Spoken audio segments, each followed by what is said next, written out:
We're having it. Is this the... I couldn't say. last night? Not a will. Huh? What did you say? Someone told you he's a demon!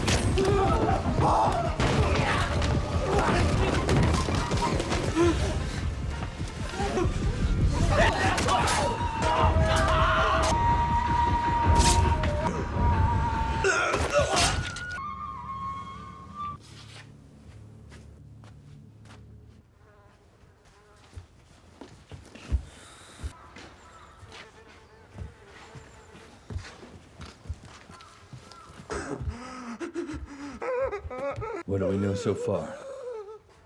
No question, killing machine. But why not? Yeah, me too. You must be the...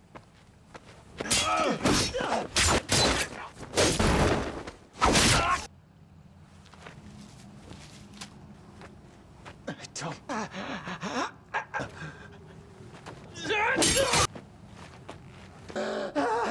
Am I careful?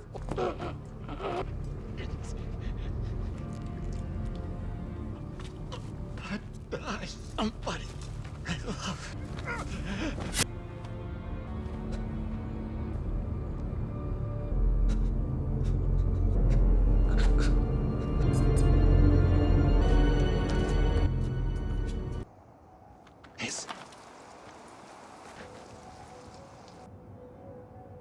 Hold on! We're not...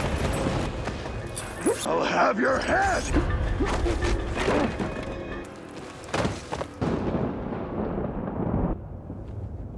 Wanted to thank you for coming to my... They often speak of...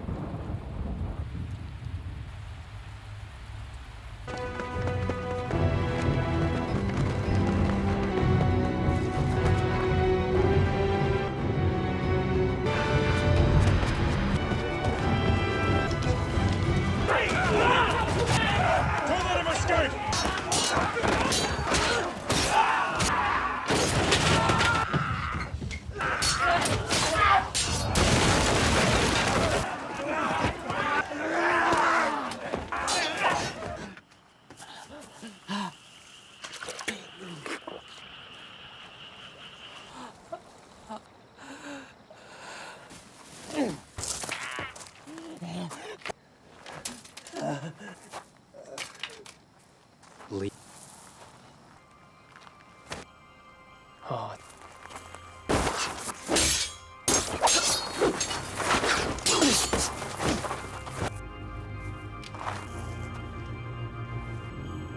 I can't let you reach.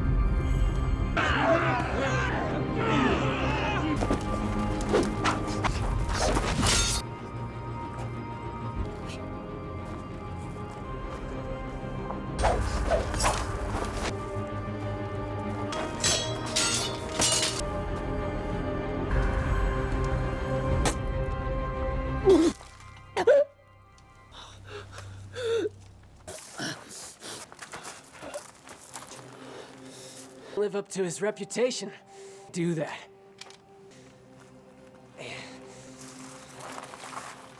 Himura! No! Mr. Katsungumi here.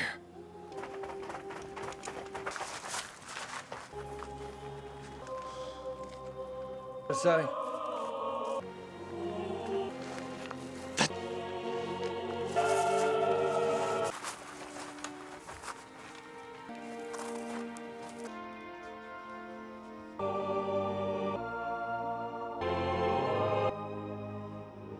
To bring order back to Kyoto. I will... I'm afraid you've let your heart. They're at a temple. I will... Love and hate are karma.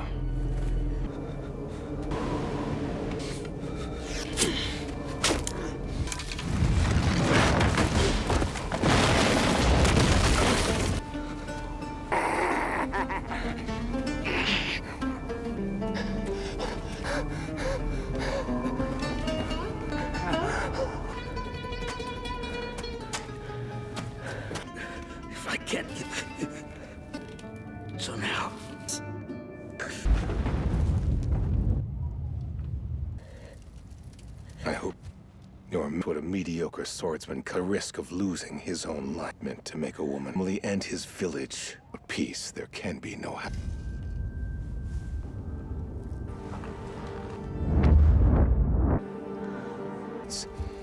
It doesn't matter. Caution. We have maintained perfect.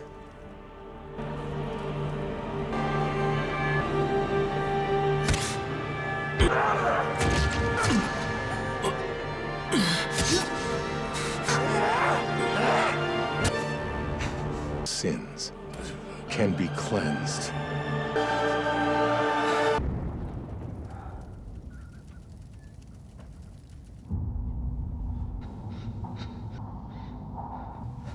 To finish him myself. Many who sacrificed their life for you.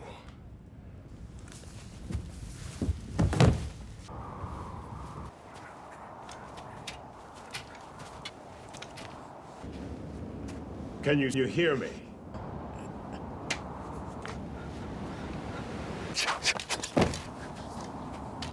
What does it do? Only with the intention to...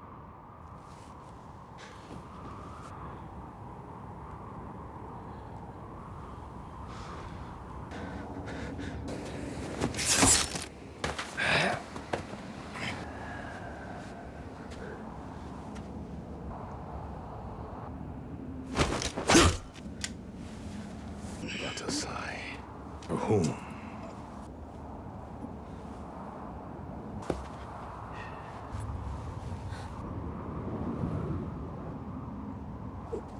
Would you just...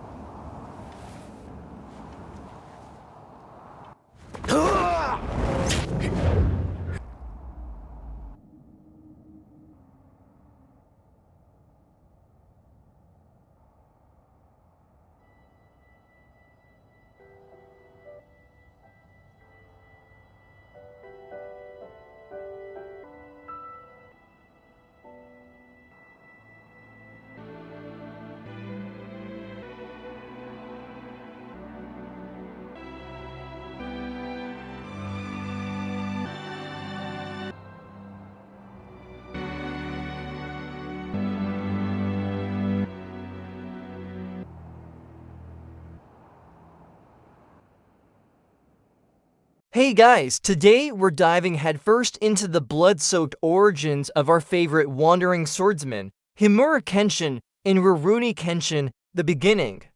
Forget everything you thought you knew about the kind, gentle Battosai, because this movie drags us back to his darker days as a cold-blooded assassin for the Imperialists. Right from the jump, we're thrown into the chaos of a rainy night in Kyoto, where a young Kenshin, barely more than a kid, carves a path through his enemies with chilling precision.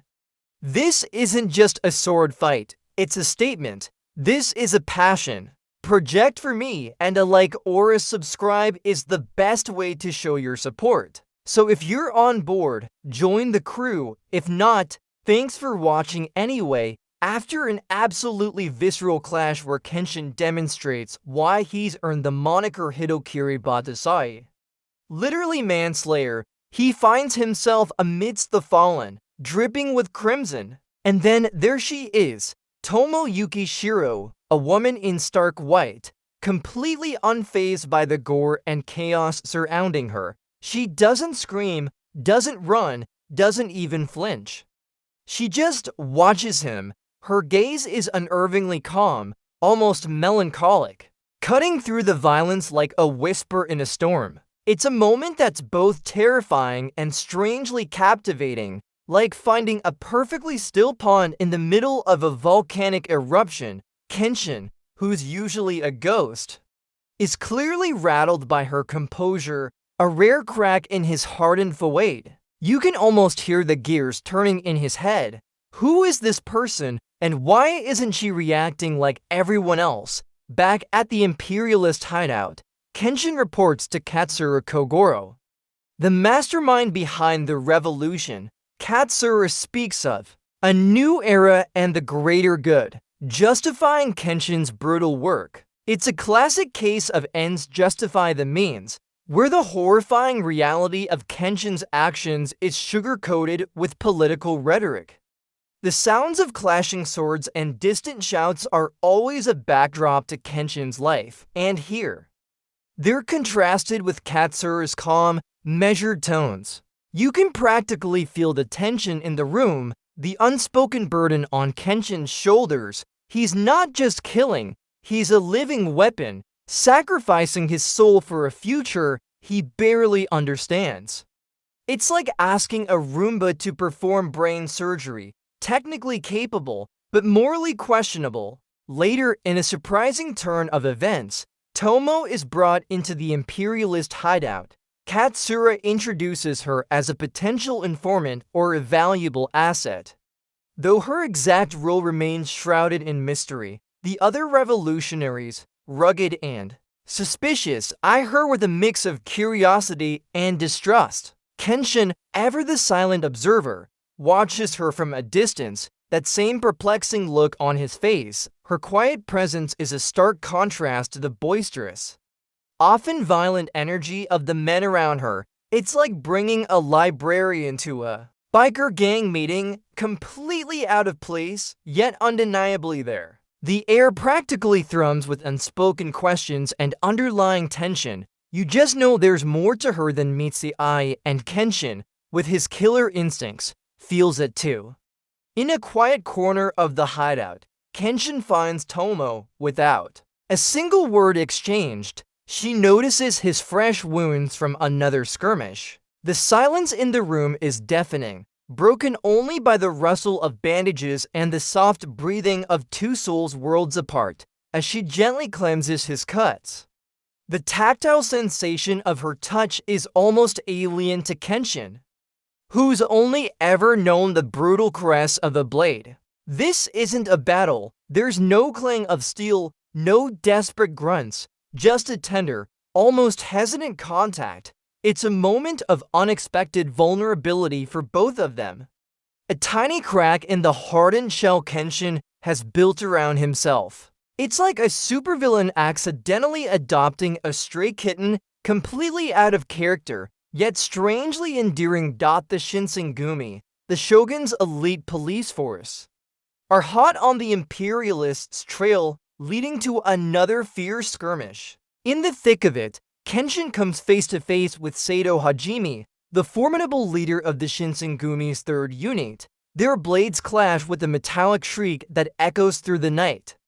Sato, ever the pragmatist, sees through Kenshin's revolutionary ideals, warning him about the true nature of his chosen path. He's basically telling Kenshin, dude, you think you're fighting for freedom, but you're just a pawn, a sword in someone else's hand. The clanging of their weapons, the grunts of exertion, the sheer force of their blows, it's a symphony of steel and willpower. Sato's chilling words pierce through the cacophony, a stark reminder of the morally ambiguous landscape Kenshin inhabits. It's like a villain giving the hero some unsolicited, yet oddly accurate life advice. Away from Kenshin's watchful eyes, Tomoe is tormented by her own secrets. We see her clutching a small, unassuming dagger, a potent symbol of her hidden agenda and the deep-seated sorrow she carries. Her face is a canvas of conflicted emotions, grief, resolve,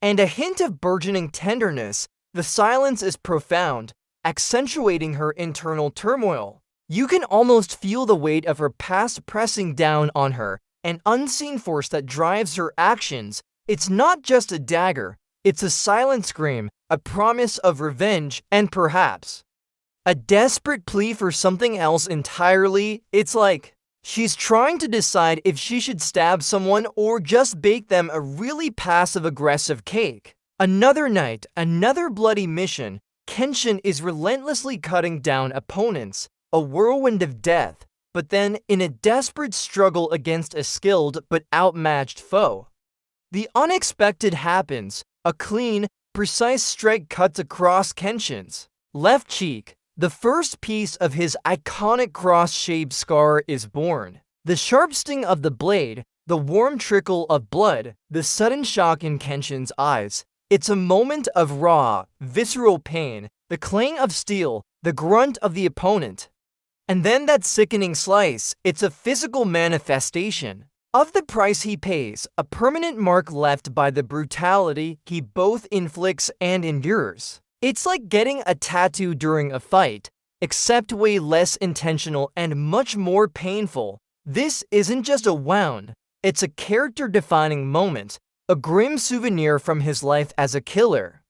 Even the greatest killers aren't immune to the psychological toll of their actions. We see Kenshin tormented by horrific nightmares, reliving the faces of those he's cut down, their screams echoing in the darkness of his mind. He thrashes, grunts, and finally gasps awake.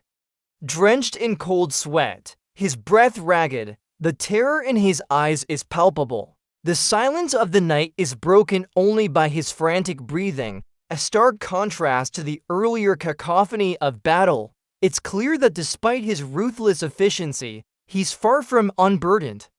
This isn't just a soldier.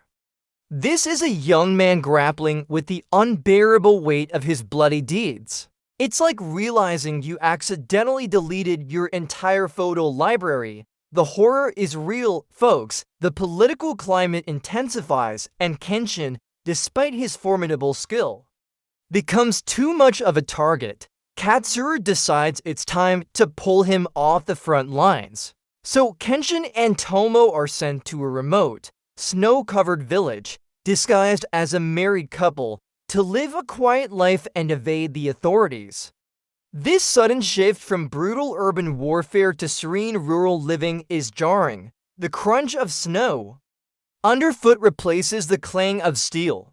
They arrive at a rustic farmhouse, a stark contrast to the battlefields Kenshin has known. This new normal is utterly alien to Kenshin, who seems more comfortable dispatching foes than fetching water. It's like a pro gamer suddenly being forced to play Animal Crossing, completely out of his element, but surprisingly endearing to watch. In the quiet village, Kenshin's formidable sword skills are utterly useless for everyday tasks. We see him hilariously struggling with domestic chores, clumsily chopping firewood, nearly setting the kitchen on fire while cooking, and generally just being an adorable disaster. The thud of his axe against wood, often missing its mark, replaces the decisive swish of his sword. Tomoe, with a rare, subtle smile, watches his awkward attempts, occasionally offering gentle guidance. It's a stark, almost comedic contrast to his earlier persona. The man who could effortlessly cut down multiple opponents can barely manage to boil water without incident. It's a nice reminder that even deadly assassins are just people who are terrible at adulting. Sometimes he's basically a highly effective, incredibly lethal, historical himbo. As they settle into their married life, glimpses of Tomoe's tragic past begin to surface. We see her privately clutching a small, intricately carved wooden box, a poignant memento holding a letter from her deceased fiancé. Her face is etched with profound sorrow, a stark reminder that her presence with Kenshin is no accident, but part of a deeper, more painful agenda. The quiet crackle of the fire, the rustle of the letter, these small sounds underscore the immense weight of her secret. Her grief is palpable, a silent scream of betrayal and loss. This woman isn't just an enigma. She's a walking tragedy, and Kenshin, in his sheltered bubble, is oblivious to the storm brewing around him. It's like finding out your new significant other is actually a secret agent sent to assassinate you, and you're just over here trying to figure out how to work the toaster. Amidst the domesticity, something unexpected begins to blossom. During a simple, quiet meal, sharing a bowl of rice and some vegetables, Kenshin lets his guard down. We see a rare, almost shy smile grace his lips, a genuine expression of peace that has been absent from his life for so long. The soft clinking of balls, the warmth of the fire, the shared glance, it's a moment of profound intimacy, devoid of any pretense or violence. It's a fleeting glimpse of the man he could be, a man untouched by the horrors of war. For a moment, he's not the Battosai, but just Himura Kenshin, finding solace in the simplest of human connections. It's like watching a grumpy cat finally allow a head scratch. Breakthrough. Just when Kenshin starts to feel a semblance of normalcy, their quiet idyll is shattered by the arrival of Tomoe's younger brother, Inishi. He's a sharp, intense young man, and his presence immediately injects a dose of unsettling tension into the farmhouse. He observes Kenshin with a piercing, almost resentful gaze, and his interactions with Tomoe are laden with unspoken meaning. The crunch of snow as he approaches, the sudden quiet as he enters, it signals a shift. You can feel the delicate balance they've built teetering on the edge. Inishi isn't just a visitor. He's a harbinger of doom, a stark reminder that the past, especially a bloody one, is never truly left behind. It's like your awkward younger sibling showing up to your honeymoon and immediately asking why you aren't fighting more. The illusion of safety is brutally shattered as we see shadowy figures. Members of the clandestine Yamanobu clan observing Kenshin and Tomoe's farmhouse from a distance. The cold, crisp air carries a silent threat. The rustle of leaves, the quiet whispers, it all points to danger closing in. Their presence confirms that Kenshin's location is compromised, and the beginning of his new life is about to collide with the unfinished business of his past. The sense of foreboding is thick, almost suffocating. It's clear this quiet retreat was never truly a sanctuary, but merely a holding pen until the next act of violence. It's like realizing your remote cabin in the woods has excellent Wi-Fi, but also a direct surveillance linked to your enemies. Bummer, the walls close in, and Tomoe can no longer bear the weight of her deception. In a heartbreaking scene, she finally confesses her true identity and her deep, tragic connection to the Yamanobu. Her voice trembles, filled with remorse and fear, as she reveals she was sent to spy on him, to bring about his downfall, to avenge her fiancé, who was a victim of the Battosai's blade. The quiet desperation in her voice, the tears streaming down her face. It's a gut-wrenching moment. Kenshin listens, his own face a mask of shock and pain, the silence in the room punctuated by her choked sobs. The revelation hangs heavy in the air, a devastating blow to the fragile peace they had cultivated. It's like finding out your blind date is actually a bounty hunter hired to turn you in, and they just admitted it after you ordered dessert. Awkward. Armed with Tomoe's confession and the chilling realization that she is now likely a hostage of her own clan, Kenshin sheds his peaceful farmer persona. His face hardens, the gentle smile replaced by the familiar, cold resolve of the Battosai. The crisp crunch of the snow under his feet as he leaves the farmhouse is starkly resolute. He heads out into the biting cold, not as a hired killer, but as a man fueled by a complicated mix of betrayal, anger, and a desperate desire to save the woman who, despite everything, has carved a small space in his heart. The wind howls, a desolate soundtrack to his grim determination.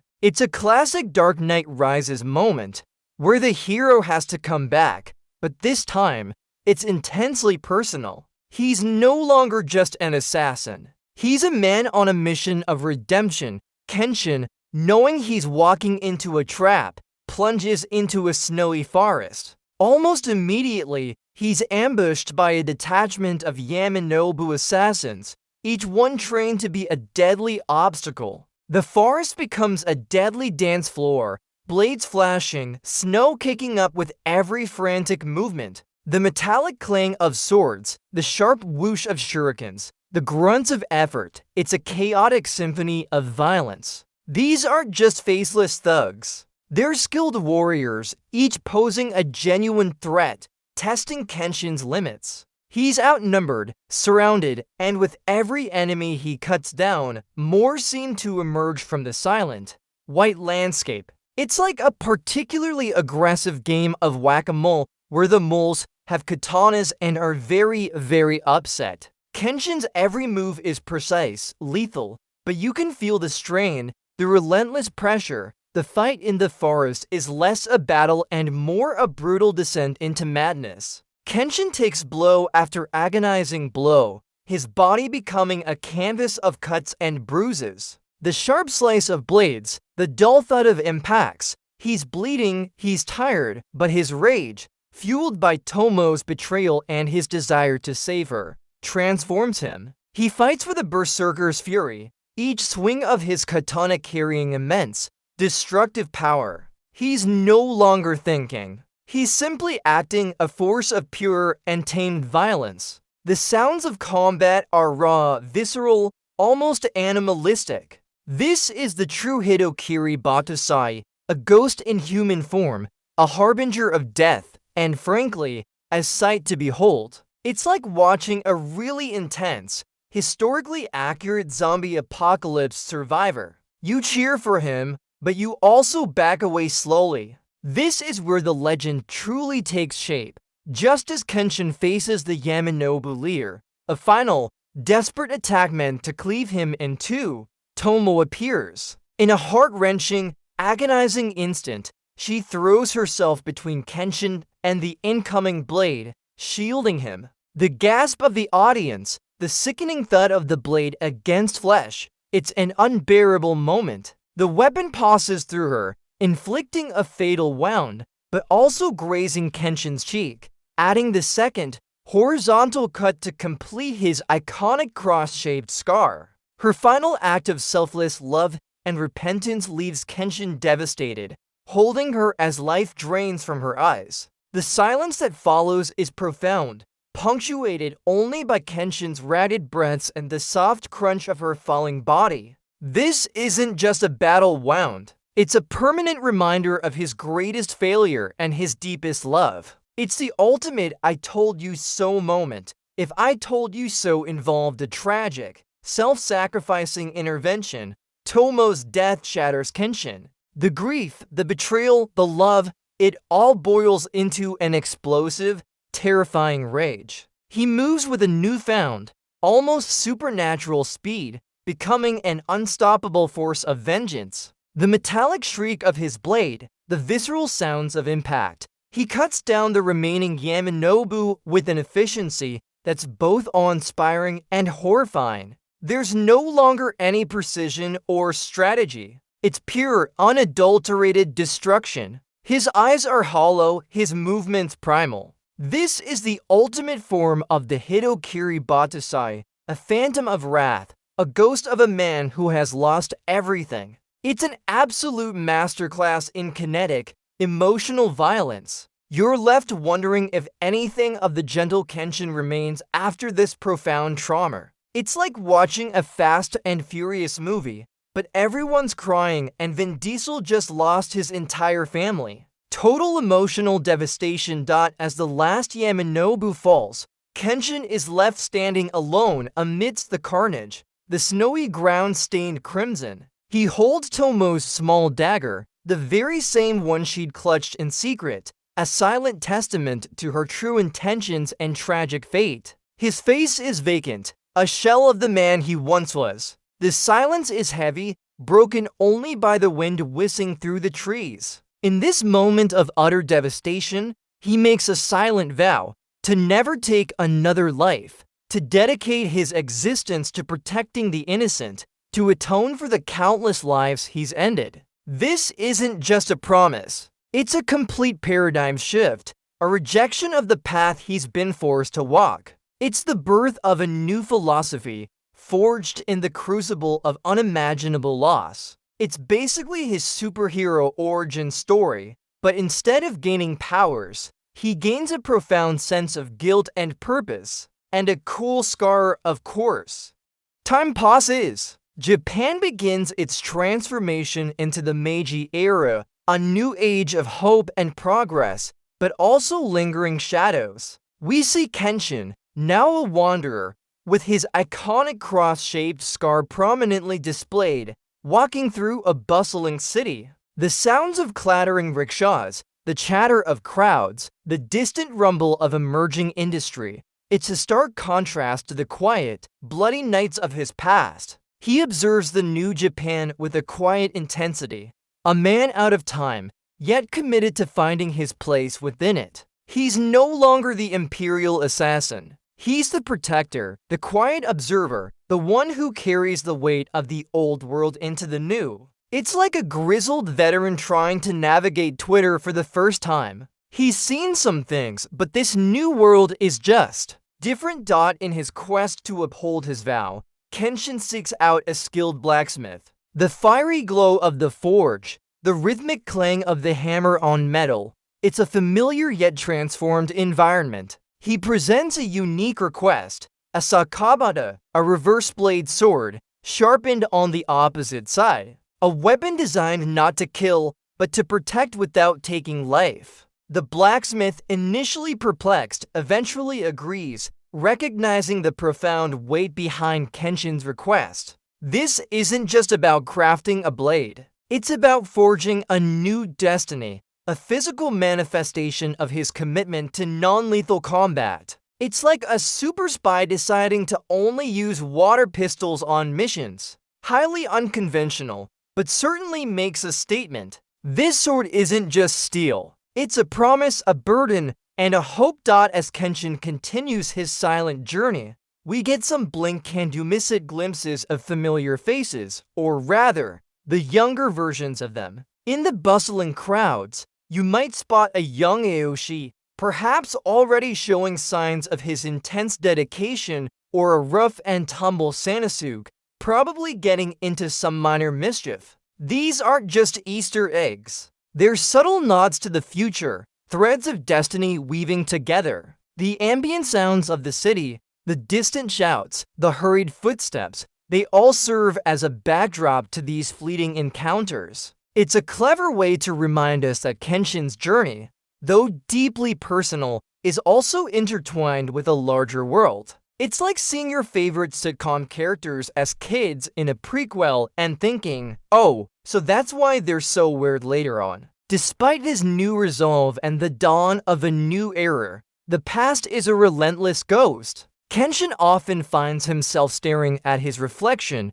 whether in a still pool of water or a polished surface. But he doesn't just see his own face. He sees the phantom image of the Hitokiri Battosai, a more ruthless, cold-eyed killer superimposed over his own. The ripple of the water, the almost imperceptible shiver in his posture, it reveals the battle still raging within. The memory of Tomoe, the screams of his victims, the weight of every life he ended, it all clings to him like a shroud. This isn't a clean slate. It's a lifetime of penance. He's carrying the moral equivalent of an entire server farm of regrets on his back, and frankly, that's a heavy load for anyone. It's a powerful visual reminder that transformation is a journey, not a destination.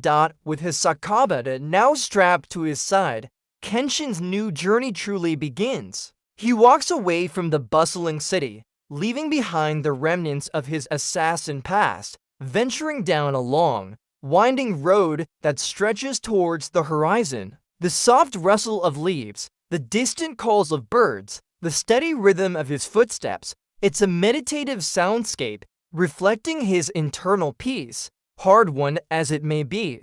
He's no longer fighting to destroy. He's wandering to protect, to find atonement one step at a time. The path ahead is uncertain, fraught with challenges, but his resolve is clear. This isn't the end of a story. It's truly the beginning of a legend. He's basically on the ultimate gap year, except with more existential dread and a really cool, ethically sourced sword. The camera lingers on Kenshin's face, specifically on that iconic cross-shaped scar, illuminated by the soft glow of moonlight. It's a silent, powerful testament to his tragic past and the profound lessons he learned through immense pain and loss. Every line of that scar tells a story, the first for the brutal life he lived, the second for the love he found and lost. It's a physical reminder of the Battosai, forever etched onto the face of the wanderer,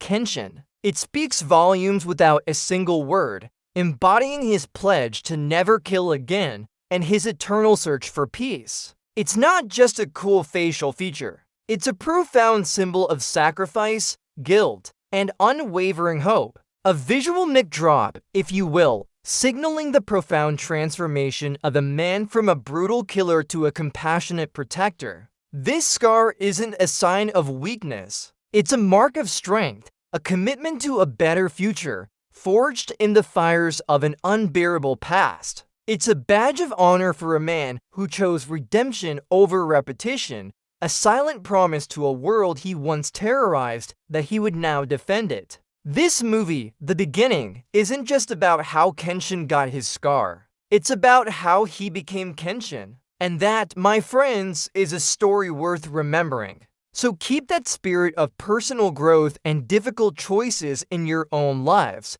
And who knows, maybe you too can turn your past into a powerful force for good. Thanks for watching.